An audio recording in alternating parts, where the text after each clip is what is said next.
Hello বন্ধুরা, আমি শুভ্রনীল চলে এলাম একটা বিষয় নিয়ে কথা বলার জন্য।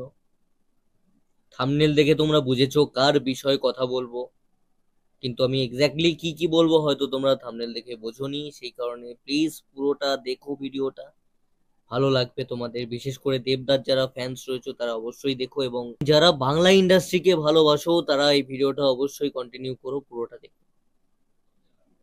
ভগবানের আশীর্বাদে যে জায়গা থেকে শুরু করেছি এবং যে যে জায়গায় যাই, যাদের সঙ্গে ওঠা বসা করি, বেশ কিছু ঘনিষ্ঠ দাদা গুরুজন পেয়েছি, কাছের মানুষ পেয়েছি, তারা অবশ্যই খুব বড় বড় নামী শিল্পী। তো তারা বিশ্বাস করে ভাইকে, ছোট ভাইকে অনেক কথাই বলে। অনেকের অনেক দুঃখের কাহিনী আমি জানি, অনেকের অনেক আক্ষেপ, ফ্রাস্ট্রেশনের গল্প, কাজ না পাওয়ার কাহিনী, অনেকের অনেক কিছুই আমি জানি। সামহাউ তারা বিশ্বাস করে বলেন, ছোট ভাই ভাবেন এই সাধারণ ছেলেটাকে, সেটাই একটা বিশাল প্রাপ্তির জায়গা আমার মতন একটা ছেলের কাছে। তো তেমনই কিছু এক্সাম্পল দিয়ে আমি আসবো তোমাদের কাছে। আমি একদিন গেছিলাম স্টুডিওতে, একজন শিল্পীর ইন্টারভিউ করছিলাম। তিনি সেই সময় মিঠাই করতেন। পার্পেল স্টুডিওতে গেছিলাম আমি। পার্পেল মুভিটোন বলে একটা স্টুডিও আছে সেখানে। তো ওই রুমে অনেক শিল্পী বসেছিলেন, বড় বড় শিল্পী, মানে দেবদা জিদ্দার ছবিতে তো তাদেরকে তোমরা দেখোই, সিরিয়ালে হয়তো টুকটাক ইদানিং দেখা যাচ্ছে, বাট তারা সিনেমাই করে, বড় বড় নাম। আমি নাম হয়তো এখানে ক্যামেরায় বলতে পারবো না কখনোই, বাট আমি এক্সাম্পলের জন্য তোমাদেরকে বলছি তা কি কথা হয়েছিল বা কিছু। আম, আমাকে সেই সময় আমি বলছিলাম যে দাদা, এই সময় কম কাজ করছো, কি ব্যাপার, কি করছো না করছো। তার আগে আমি তার একটা পোস্ট দেখি যে থিয়েটারে তার কিছু রয়েছে আর কি, থিয়েটারের কাজ, নাটকের কাজ, ওই একাডেমিতে, একাডেমি অফ ফাইন আর্টস যেটা রয়েছে সেখানে পারফর্ম করছে আর কি। তো আমি সেটাই বললাম যে দাদা, অ্যাকচুয়ালি একটা কথা বলবো যদি কিছু না মনে করো, মানে তোমার মতন শিল্পী যে এত বড় বড় সুপারহিট বাংলা ছবির অভিনেতা, সে আজকে মানে আবার নাটক শুরু করেছো, মানে সেটা তিনি কন্টিনিউ করতেন না। অনেকেই আছেন যারা নাটক থিয়েটার করেন নিয়মিত, আমি সম্মান দিয়ে বলছি, এবং নাটক থিয়েটার থেকেই বড় বড় অভিনেতার জন্ম। বাট তিনি সামহাউ যুক্ত ছিলেন না। তিনি যে স্টেজটা দেখে এসছেন, যেসব কমার্শিয়াল ছবি করে এসছেন, তো উনি করতেন না। বাট উনি করছিলেন, ওই সময় আবার শুরু করেছিলেন। তখন আমি সেটা থেকেই জিজ্ঞেস করলাম যে কি ব্যাপার দাদা, হঠাৎ করে আবার ফিরলে কেন, তুমি তো কন্টিনিউ করছিলে না। তো তখন উনি আমাকে বলেন যে দেখ, আহ, আমি প্রথম দিকে তো ফ্রিতেই স্টার্ট করেছিলাম, বাট সত্যি কথা বলছি বাবু, এখন যা সময় এসছে না, ফ্রিতে তো আর করা যাবে না। আমি কালকেই একজনকে জানিয়ে দিলাম যে ফ্রিতে আর করা যাবে না, বাংলায় আর কমার্শিয়াল ছবি টবি হয় না। দেবজিৎরা হাল ছেড়ে দিয়েছে। হ্যাঁ, দেব তো অন্যরকম ছবি করছে, জি তো নিজেকে কোনোভাবে পাল্টাচ্ছে না, গল্পে মন দিচ্ছে না। তো আমি ফেড আপ অ্যাকচুয়ালি। তো এখন প্রথম দিকে আমি জাস্ট আমার একটু কালচার রাখার জন্য বন্ধুদের কথায়, সকলের কথায় থিয়েটারে আমি কাজ করছিলাম, ফ্রিতেই করে দিচ্ছিলাম, ছোট ছোট দলগুলোকে করে দিচ্ছিলাম যে ওরাও তো উঠুক। কারণ তখন হাতে টাকা ছিল, আজকে হাতে টাকা নেই। তো বাধ্য হয়ে আবার থিয়েটারে টাকার জন্যই বলতে পারিস একরকম ফিরতে হচ্ছে। এইসব নাটক টাটকে করছি টাকার জন্য একরকম বলতে পারিস, তো ফ্রিতেও করছি না, সবার মুখ ভার হচ্ছে। যেহেতু বিনা পয়সা করছি না, অনেকে ভুল ভাবছে, পার্সোনাল রিলেশন গুলো হ্যাম্পার হচ্ছে, কোন দিকে যাই। আবার ভালো কমার্শিয়াল ছবি হচ্ছে না, সেখান থেকেও টাকা আসছে না, আর সেই টাকার সঙ্গে তো এই টাকার তুলনা হয় না। বা যে ধরনের ভালো ছবি যেগুলোকে বলছে বাঙালিরা, সেই ছবিগুলো করছে অবশ্যই, কিন্তু তাতে তো মানে সেই টাকাটা হয় না, তার হাফের হাফ টাকাও আসে না ওই ভালো ছবিগুলো থেকে। তো কিভাবে পেট চলবে? এটা তো তার একটা আক্ষেপের জায়গা ছিল।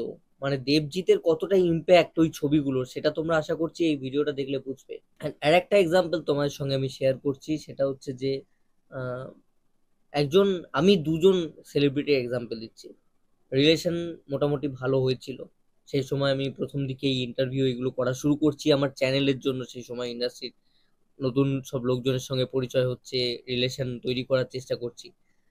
সেরকমই একজন, দুজন বড় বড় শিল্পী যারা, একজন তো তাদের মধ্যে খাদানেও আছেন, পুরনো শিল্পী, গুণী শিল্পী।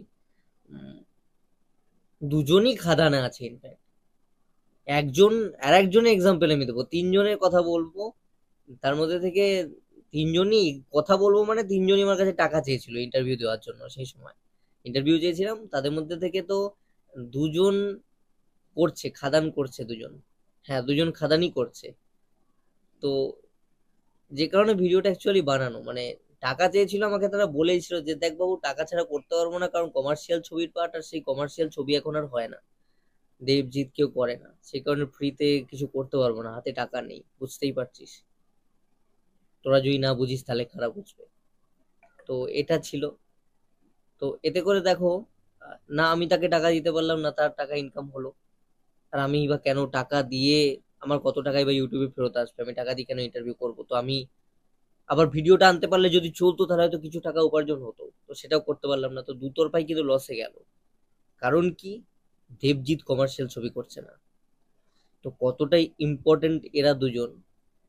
এইবার যে বিষয়টা আমি দেবদাকে নিয়ে, যেহেতু তোমরা থাম্বনেলটা দেখেছো, দেবদাকে নিয়ে যে বিষয়টা আমি বলবো সেটা হচ্ছে, দেখো আজকে এই খাদান ছবিটা যখন হচ্ছে, খাদান সিনেমাটা যখন শুরু হলো, শুটিং শুরু হলো, তখন কিন্তু আমরা বেশ কিছু পুরনো লোকজনকে দেখছি যারা কমার্শিয়াল ছবি করতেন ওই 2008, 13, 14 অব্দি, যারা টানা চুটিয়ে একদম সিনেমা করে গেছে এই দেবজিতের যে ফেসটা ওই সময়টায়, তখনও পর্যন্ত এই ভালো ছবি, সফিস্টিকেটেড মাল্টিপ্লেক্স ওরিয়েন্টেড ছবি এগুলো ঢোকেনি, এসব ন্যাকামো আতলামো ইন্ডাস্ট্রিতে ছিল না, মানুষ সহজ সরল ছিল, গ্রামে গঞ্জে সিনেমা হল খোলা ছিল। তো তখন যে ধরনের ছবিগুলো বেরোতো এবং সেখানে যারা যারা পার্ট করতো, সেই সব অভিনেতারা কিন্তু এখন সেভাবে আর সুযোগ পায় না, স্টেজ শো করে, মাচা শো অনুষ্ঠান করে তারা খায়, কিন্তু তাদেরকে আমরা সেইভাবে কিন্তু সেই অর্থে দেখতে পাই না যে কোনো বড় ছবিতে তারা, ওই ভালো ছবিতে তাদেরকে কাজ দেওয়া হচ্ছে, অথচ তারা কিন্তু ট্রিমেন্ডাস অ্যাক্টর, আবার তারা সেভাবে ছবিই করছে। যেই কারণে আমি বললাম ফার্স্টে, এতগুলো এক্সাম্পল দিলাম যে ওই টাকা চাইতে বাধ্য হচ্ছে অ্যাকচুয়ালি, মানে তাদের কাছে টাকা নেই। তো সেই যে ফেসটা ছিল সেই সময় তারা ইনকাম করতো, তাদেরকেও বেঁচে থাকতে হবে, বেকারত্ব তো অনেকটা ঘটছে এই শিল্পীদের জন্য, এই শিল্পীরাও যদি বেকার হয়ে যায়, তারাও যদি কাজ খুঁজতে চলে আসে, তাহলে তো আরো বেকারত্ব বাড়বে, বাড়বে ছাড়া তো কমবে না, এটাও তো আলটিমেটলি বিজনেস এমপ্লয়মেন্ট। তো এখানেও ওরাও তো কর্মচারী, ওরাও তো টাকা পায়, টাকার বিনিময়ে অভিনয় করে, তো প্রফেশনাল অ্যাক্টার্স, অন্য কিছু তো করে না সেসব শিল্পীরা যারা নামি সম্মানীয় পুরনো অনেক বছর ধরে কাজ করছে। তো এই যে আজকে খাদান ফেরত এলো, এবং দেবদা লোকটা কিন্তু যোগ্য সম্মান পায় না, শুধুমাত্র কিছু কিছু ক্ষেত্রে, হ্যাঁ ওই আঁতেল মার্কা ছবি করছে বলে একটা কমিউনিটি যারা খারাপ বলতো তারা সোশ্যাল মিডিয়ায় হয়তো আজকাল ভালো বলছে, যারা আজকে গালাগালি করতো তারা হয়তো এখন গালাগালি না করে বাজে পোস্ট করতো, মিম শেয়ার করতো, তারাই এখন একটু ভালো পোস্ট করে টাকা কামিয়ে নেয় আলটিমেটলি। সেই একই রকম, মানে টাকাই কামাচ্ছে তারা। কতজন লোক হলে গিয়ে সিনেমাটা দেখে, দেবদাস সিনেমাটা হলে গিয়ে দেখে সেটা আমার জানা নেই, খুব কম লোকই দেখে, এটুকু আমি বলে দিতে পারি। কিন্তু ওই পোস্ট করে সোশ্যাল মিডিয়ায় নিজেকে ভদ্র দেখাবার জন্য। দেবদাস সিনেমা হয়তো ওই হাতে গোনা ওই একটা প্রজাপতি এলো বা একটা টনিক এলো, তখন হয়তো বাবা মাকে নিয়ে তারা দেখতে যাচ্ছে।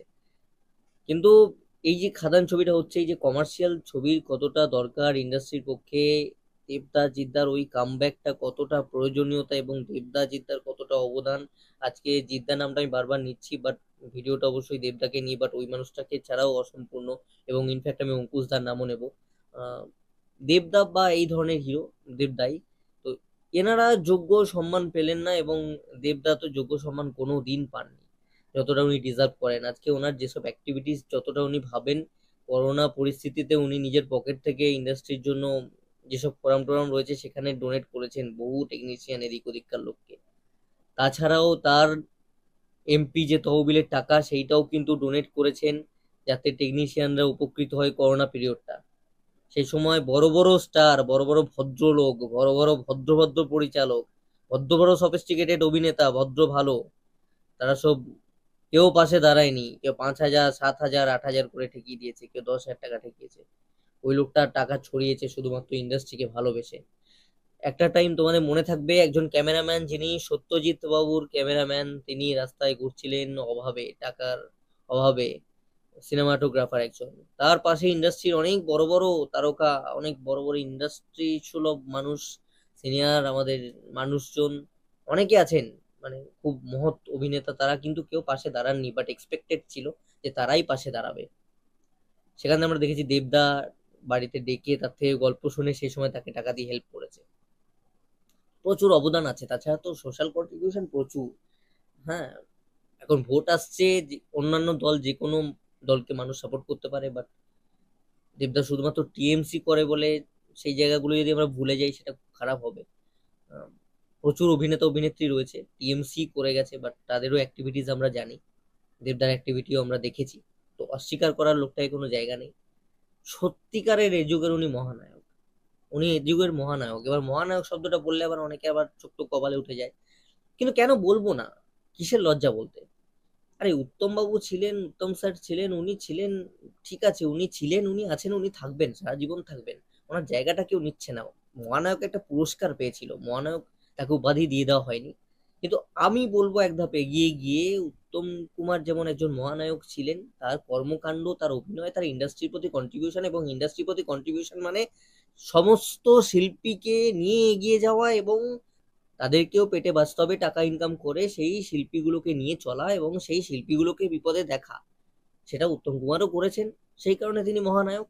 এবং তার ছবিগুলো ব্যবসা করেছে, সেই ব্যবসায় টাকা চলেছে, টেকনিশিয়ান সকলের সমস্ত কিছু হয়েছে, অভিনয়ের পাশাপাশি এগুলো সমস্ত ছিল, সব মিলে কিন্তু তিনি মহানায়ক।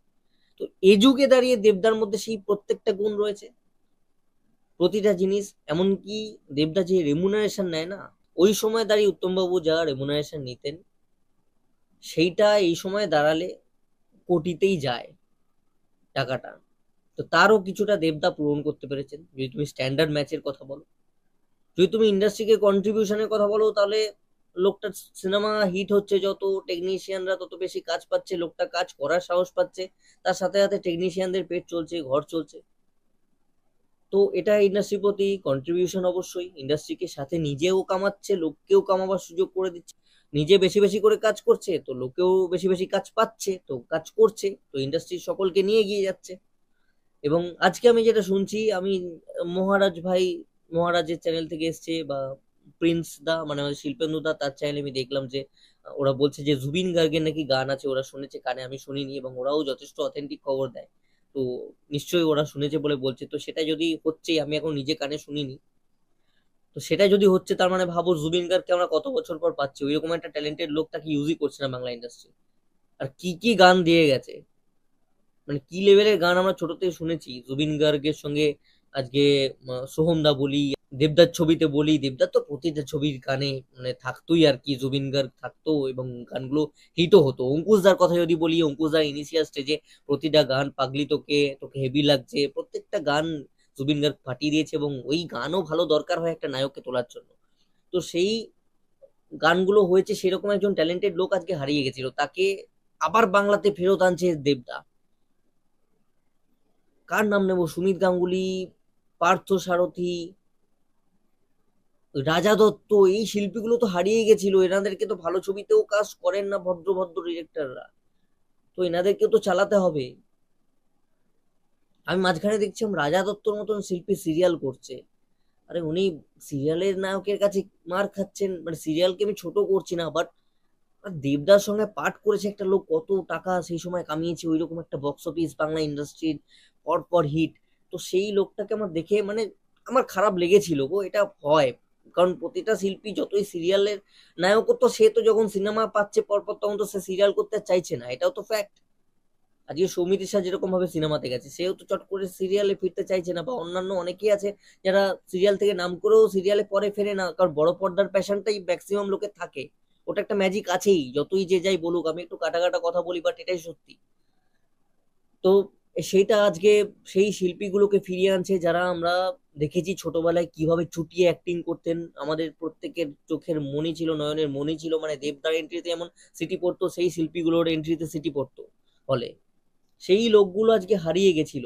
তো দেবদা তো ফিরছেন, কামব্যাক হচ্ছে, মাস কামব্যাক হচ্ছে, এবং তার সাথে সাথে দেবদা কিন্তু এনাদেরকেও কাজে নিয়ে ফিরছেন। জুবিন, পার্থসারথী, রাজা দত্ত, সুমিত গাঙ্গুলি, প্রত্যেককে নিয়ে ফিরছে, যারা বহু বছর ছিল না, মানে এই ফর্মে ছিল না। এবং একটা কমার্শিয়াল ছবি যখন হয় না, এই স্কেলের ছবি হয়, তখন একটা শিল্পী যদি পার ডে, এক্সাম্পল 100 টাকা, আমি এক্সাম্পল বলছি, আমি তো এক্সাক্ট এখানে বলে দিতে পারি না কার কি রেমুনারেশন, কেউ যদি 100 পায় একটা এমনি ভদ্র ভালো ছবিতে, তো সেই শিল্পীটা একটা যখন ওই সোকল্ড কমার্শিয়াল ছবি, এই মাস ছবিগুলো হবে, এই বড় বাজেটের ছবিগুলো হবে, ওই 100টা সে 500 টাকা পাবে।